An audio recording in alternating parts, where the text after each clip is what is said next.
You talked about this dramatic change with your husband, Tim, in his mid to late 50s. I think this would be a great case study if he's open to, you know better than me, if he's open to sharing, well, through you, what he went through, because I'm sure there's a lot of people tuning in today that are in a similar boat. I know. Well, what did he do? It's all public. He's like, okay, yeah, go ahead. Cause I use him as a case study. And I was showing like swimsuit photos of him at different events. And he's like, honey, come on, really? So I did a YouTube video on this as well. So here's what he did. Now, one of the things that he did that I wish we could have done differently, because then I would have had better data, because he also went on testosterone. So that is going to have some impact. But that alone wouldn't have done what we did. So the first thing, and as I walk you through this is really what I would do with anybody. The first thing that I had him do was I had him do a macro audit of what he was eating. And so that he could really see what did he need to do to maintain his weight on a daily basis. If you use an app, and I like to use the Chronometer app to track your food, and you do it for a week, and you're just curious, you are not judgmental, you're just curious, and you really are looking for, what do I eat in terms of protein, fat, and carbs each day? How many calories do I need on average over the week? Because if you do it for a week, you'll get really clear on what do I need per day to maintain my weight. And that's important if you do want to lose some body fat and do a caloric restriction. You got to know what your average calories are. So he started with that. The next thing that we did was optimize his protein. Now, I had been on him about this, but he had not listened to me until we did the body composition. When we did the DEXA, then everything changed. And so I had him do a gram per pound of target body weight, which is target body weight was 175, 180. So he was doing 180 grams of protein a day in 3 to 4 meals.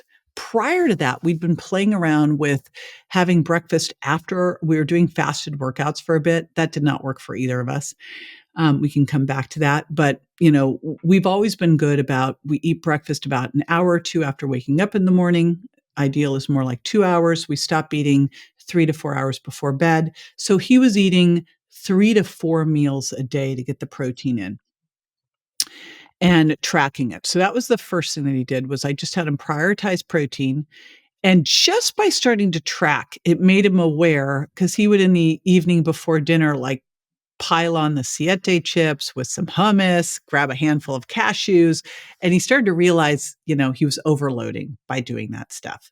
So he started to pull out that stuff and really focus on a protein-rich breakfast, which he generally does this coconut yogurt that's got protein in it, stirs in more protein, does a protein cereal with it, and then or a smoothie. So that tends to be breakfast. Lunches usually will make like grass-fed burgers or turkey burgers or chicken. He'll do that with some brown rice and some veggies. And then dinner is always some kind of animal protein with a load of vegetables and some berries. So pretty simple stuff. Went to that. And then the next thing that we did was start to really ramp up his resistance training. He was just kind of going through the motions, sort of in a rut. And so now he's doing pull-ups and squats and all of that. And then we added in creatine, urolithin A from Mitopure. I'm trying to think if there's some ginseng. But those were the big ones, were getting in enough protein, getting an optimal protein. If anything, we go between 180 and like 220 a day, adding in the creatine, adding in the urolithin A. When we go to the gym, we take electrolytes with essential amino acids as well, just to cover our bases. I think essential amino acids, especially as we age, are a really good kind of hedge your bets thing to use. So those were the big changes. And then he also added in some HIIT training by starting to do some beach volleyball. And then we also, on the exercise front, the way I like to start people is by first doing a little audit of how much you move. And so that's the other thing that he started to focus on, was just getting more movement in throughout the day, like not sitting as much, getting in at least 10,000 steps each day and doing some walks after meals. So we started getting that in there as well. So upped the resistance training, added in some HIIT training, made sure he was moving more all throughout the day. And then, of course, increasing the protein, getting in the creatine, and dumping some of the overall calories because he was just getting in a lot through things like, Siete chips and nuts. All right. A couple follow-up questions on that. First being, for somebody who's younger, how would that protocol differ, if at all? Say they're in their, early 30s versus late 50s. Yeah. So starting at age, it's interesting when you look at muscle mass development in our 20s, we can get away with a lot. Like I think about me in my 20s, that was when I was playing around with being a vegan, lifting weights, and I could get away with it. Whereas when you start to hit 30, now you're not reliant on your hormones like you used to be. You're reliant on protein plus resistance training to really hit muscle protein synthesis. So it's really 30 plus. It's all going to be the same. The only shift will be for men. It used to be the average age for testosterone to start to decrease was in around 57. Now I'm betting it's earlier due to the stress. So for men, it's the testosterone side. For women, it's the estrogen testosterone side. But really for everybody, it's still going to be the same. And when I look at like the pillars for powerful aging and something that you want to start as early as possible, just like when do you want to start saving for retirement? As early as possible. Now, does that mean that if, oops, I forgot, like literally that would be me. Oops, I forgot to save for retirement. I started in my 50s. It doesn't mean don't ever start. It just means start as soon as you can. And, if that's 50, that's fine, or 60, that's fine. But same with this. You want to start thinking about putting on as much muscle as possible and improving your VO2 max as much as possible so that you can maintain this as long as possible, right? And stay functional as long as possible. So I start people, and the first thing that I have them do is make sure that they've got that protein dialed in. I have a protein calculator and an Eat Protein First challenge to take them through that. And the first thing we focus on is macro audit. Let's see what you need, and then optimize protein, and then we upgrade the plate. And if we need to lose body fat, I do a cycling caloric restriction protocol where protein's optimized so that you're able to hold on to or build muscle. And just like what Tim did, you can do what's called body recomposition if protein's optimized and you've got caloric restriction, you can still build muscle. So that's the step one. The step two, and then of course, I think creatine for everybody, especially for women, optimizing vitamin D and fish oil. So those are a couple that I'm really keen on. I'm also very keen on mitopure urolithin A because you want to clean out those mitochondria and be able to use that to regenerate. And one of the things that happens is our muscle starts to age, is that regeneration decreases, inflammation increases, which is why fish oil can be really important. And doing an omega-3, an omega quant to understand your 6:3 ratio so that you're not pro-inflammatory.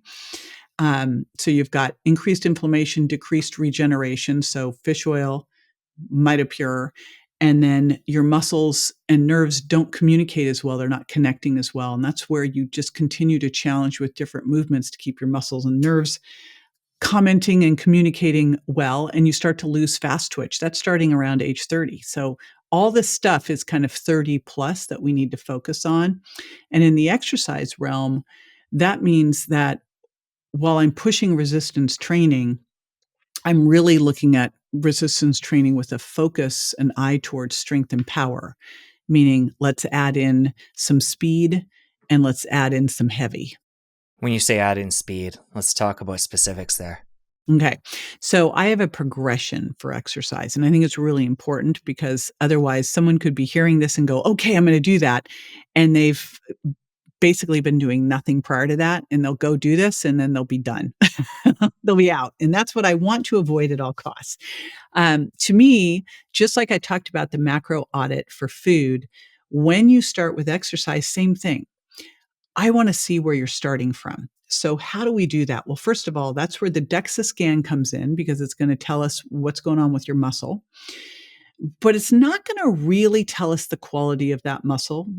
and we really need to get some metrics for that as well. But apparently, with this new VO2 Max edition, that'll be one important thing that we can see is you'll know your overall body fat, and are your muscles infiltrated. But if you can also get a VO2 Max from your DEXA to give a prediction of how much energy, how much oxygen you use at max output when you're doing like running or cycling, it is the number one predictor to overall health and longevity, your VO2 max.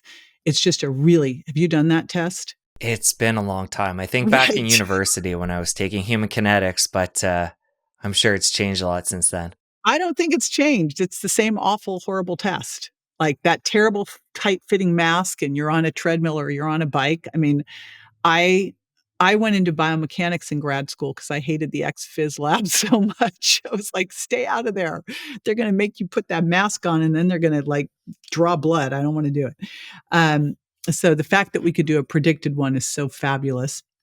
But first of all, knowing where you're starting, super duper important. Tracking, doing an activity audit. How many steps are you getting a day? Like, I'm not going to focus on going out and having someone do resistance training if they're like the average person who's getting in 2,500 to 4,000 steps a day. The first thing I'm going to have them do is let's get those steps up to 8 to 12,000 steps. And once you hit 8,000, let's raise that floor to 10,000 and then raise it to 12,000. So let's get you moving more all throughout the day. Let's add some intensity to a couple days of that movement by adding in a rucking vest, adding in a little speed, throwing in some hills. So that's just your everyday. Then I add in the resistance training foundation to get you really your body moving through exercises. I always say, you don't go to the gym or work out at home to get better at working out at home or get better at training at the gym. You're doing these things to get better at life. And so if that's the case, that's my argument for doing compound movements, doing free weights, body weight, the things that will translate more to activities of daily living.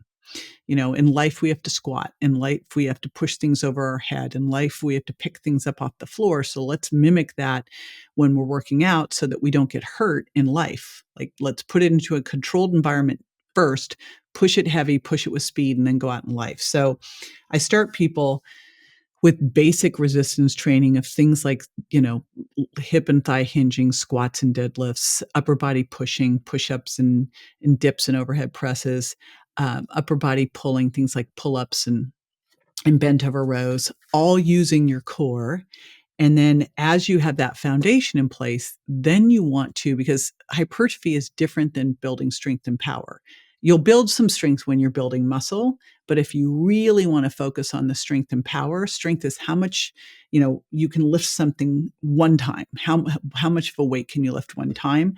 And to build strength, you work in a lower rep range, like 1 to 6 reps. And power is how fast can you move something. So, in building muscle tends to be more in the 6 to 30 rep range. But it turns out there's some training called high velocity resistance training where you can go heavy and fast and kind of accomplish all of that. So I like people to work in different ranges, but once you've got the foundation, to add in some of the speed. Turns out, I don't know if you've heard about this, Jesse, but like 30 plus, it's like 1% of us will ever sprint again. Like, we just stop pushing the fast movement. I know I got a sprint treadmill for my 60th birthday because I'm like, that will not be me. I will be sprinting. But things, how can you put in some power? It can be things like kettlebell swings, medicine ball throws, box jumps, even just air squats over a chair that you add a jump into. You can use a TRX to do assisted jumps if you're afraid of, like, hurting yourself, getting on a sprint treadmill and adding in a run, or getting on a Peloton and doing some Tabata stuff. So adding in some speed, because that's the biggest thing we lose. All right, you shared a lot there about the progression and getting to the speed piece later on and the steps. Talk about when somebody has taken that time and built up, what the end goal might look like. So, when you look at this, you really want a well-designed, comprehensive program that is going to hit all of the things that we want to focus on as we age. So what happens as we age? Okay, we lose muscle, strength, power. So those have to be incorporated in. Um, our VO2 max drops. What's cool about VO2 max is like everything seems to help it. Long, slow distance cardio helps it. Sprint training helps it. Resistance training helps it. So everything seems to improve VO2 max. Um, we also tend to lose our balance and our flexibility, right? So if you look at what we should really be monitoring, like in my perfect world of going to a doctor, they would do a DEXA scan with a predicted VO2 max. Then they would do a grip strength test that's a proxy for overall strength, or a push-up test, right? And you can do these at home, by the way. You can do a predicted VO2 max. There's something called the Cooper test. You can Google it. You can do a predicted push-up test. You can do a power test by doing a vertical wall jump. And you can do a balance test. This one's incredibly hard. It was funny. Do you know Mark Sisson, right? Yeah. Okay. So Mark and I were in Miami together, and he's like, okay, we were talking about our goals as we age, right? And so one of his is this balance test to be able to do it for a minute. And I'm like, oh, no problem. What you do is you stand on one foot, you raise your other foot up, and you cross your hands over your chest, and you close your eyes. It sounds totally easy. It is totally not easy. It's like I'm sitting there after 15 seconds falling over. But balance is a big one. So that's an easy test that you can do. It's also the one of standing with your feet crossed and then sitting down and standing back up. And you deduct a point for everything you have to use. Like if you have to use a hand, you deduct a point, and you start at 10, and you want to make sure that you are 8 or above. So for me, I can sit down, but I have to use a hand to get up. And so I'm a 9. So when you're really designing a program, you want to look at, all right, how do I make sure that I have building muscle, building strength, building power, improving VO2 max, improving balance, strength, flexibility? What would that look like? Here's what it will look like. You're moving more all throughout the day. You've heard, I think, the research that if you work out for 30 minutes and sit for 11 and a half hours, you basically undid the 30 minutes of working out. And that's why for me, I always start with the core of activity, because I think the pandemic did it, where we just got used to not moving as much. I think that was probably one of the biggest things that trashed our metabolic health, was just not moving as much. So that's step one. Then adding in the resistance training. My perfect goal for people is 3 days a week to hit each body part. That is the best for hypertrophy. And then mixing it up between the different types of rep ranges and adding in some speed moves, like adding in, medicine ball throws and burpees and that. And then 2 days a week, adding in some high intensity interval training. And that could be doing things that are strength moves like burpees and mountain climbers, or it could be doing something on a Peloton or doing something on a sprint trainer. But it's basically where you're going all out and recovering and doing different ranges of that. Something that's 20 seconds, maybe with a 20-second recovery, maybe then a minute with a minute recovery, like just changing this stuff around because it's different energy systems. So going anywhere from, say, 20 seconds of all out effort to 4 minutes of all out effort. And then adding in a yoga class or a Pilates class, something that's going to challenge your balance, make you stay in isometric positions, work on flexibility. I mean, I was in my yoga class today, and I go to yoga and count every minute. I'm like, okay, I'm 5% through. I'm 10% through. I'm like, I literally do it. I like watch it, but it forces me to do things I will never make myself do.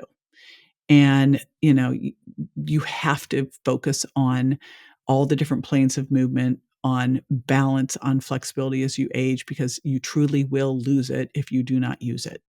Let's come back to Tim. You went over what he went through to change his body composition.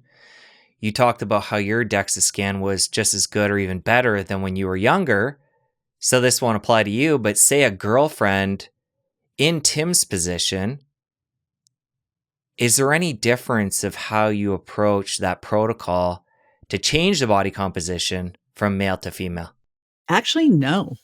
There really isn't. I mean, the only thing that you would have to look at, and I will say I improved my DEXA to be better than I was in my 20s. Like I literally did get in the best shape of my life. So it's the fitter you are, the harder it is. it's really fun to start with someone who has not been doing much because you can have such a big impact. And so I say that to motivate you. If you've been like, oh gosh, I forgot to work out, you're going to see such great results. But really, our muscles respond the same. Um, if it's a cycling female, there, are some nuances with, like, is this a time in your cycle when you want to push hard or back off a bit? If you're going through perimenopause, as estrogen starts to drop, it is hard. You're going to be more inflamed. Like I remember when my estrogen dropped, I'm like, I cannot recover like I used to at the gym. So what you'll find is you can't recover as well. You've got higher inflammation. You're having trouble putting on muscle. You're gaining body fat.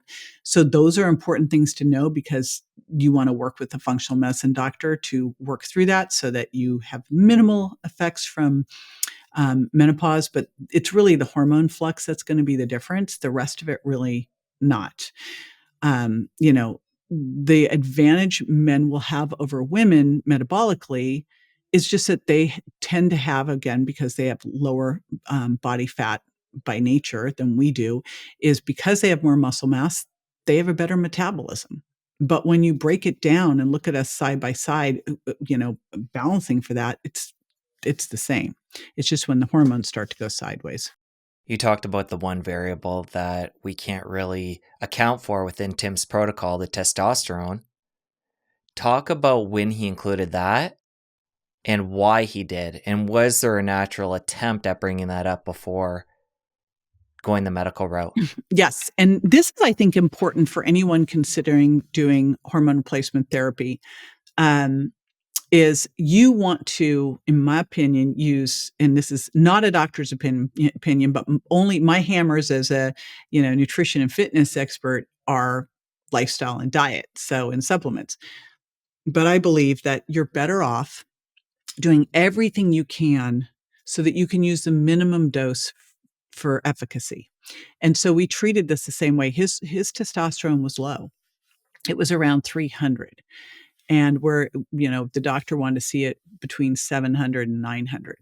And so, and this is pretty classic. Men go through andropause just like women go through menopause. And, for women, as estrogen goes low, it's going to impact their mood, their brain, their bones, their cardiovascular system. They have trouble building muscle. They store more fat. And men, very similarly, affects their mood, affects their muscles, affects their mind, affects their libido. So, first things that we did were the things that are going to help, but we'd been doing them for a while, which is get great sleep, lift heavy weights. Now we started to crank that up a bit more, but we still didn't get anywhere. His diet was dialed in. So we'd done the things that should help. And it just was a matter of age, right? And what differences did he notice when he started taking that and how quickly?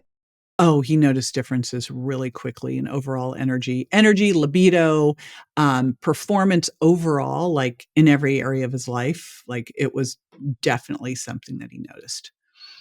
Just like women with their estrogen dropping and you give them estrogen, it's like the lights come back on again. You can start to think and focus, right? Same thing with him. And was part of your health journey, you mentioned estrogen, and I think something about your recovery when it started to dip. Was supplementing with that medically part of your health journey? So here's what's interesting. I used to teach this course to doctors called Overcoming Weight Loss Resistance. And it was all the things that could get in the way of you losing weight. And when I say losing weight, I really mean losing fat, um, or that could cause you to gain fat. And so thyroid was, of course, one of the things I talked about. Sex hormones was another thing I talked about. And so as I was going through my journey in my late 40s, I remember when my thyroid started to go down, I could feel it and started to notice some loss in my eyebrows. I was getting cold. And so that was the first foray, was getting my thyroid optimized. The next thing was I remember being at the gym going, I cannot recover like I used to. And then I remember going to the dentist going, I floss my teeth and my gums are bleeding. He goes, oh, your estrogen's dropping. I went, oh. So fortunately for me, I have so many friends in the space. And so the minute that this started to happen, I started to replace, but not just estrogen. Like we tracked it all. First, I didn't even need estrogen to start. I needed a little testosterone, some of that converted to estrogen. And I did a little bit of cycling progesterone. And then as the estrogen dropped, I started to use that. But I had been on hormone replacement therapy from the minute my hormones started to drop. Which when you read about now what the kind of cutting edge doctors in hormone replacement therapy are talking about, that is exactly what they're saying to do, is do it from the minute it started to drop. And the cool thing is I'd already optimized for everything else. I'd already been testing my adrenals and optimizing adrenal health. Now, I think I could have done better with that. But I was doing the best I could at the time. And I had my thyroid optimized. You've got to have all of that going on. But I'd already done that. And this was the key that was missing for it. And it is, you can do it without. And some people genetically cannot use hormones, but boy, what a difference. I used to work in a doctor's office where I would go and review all the labs with people and put them on a program. And literally, before I even had talked to a client and I was just looking at their labs, I could tell, and I wasn't looking at their hormones. I was looking at their cardiovascular labs. I could tell if they were on hormones or not, or going through menopause or not, just basically by the cardiovascular shifts that would happen. And they were pretty big, like the inflammation, the LP little a, LDL, everything would start to go bad as they started to go through this and they weren't on hormones. If you enjoyed that clip, you're going to want to head over here and catch a full episode. I'll see you over there. This idea that you cannot build muscle as you age is absolutely ridiculous and wrong. And I actually am stronger and more powerful at 61 than I was at 25. I am in better shape now than I was then.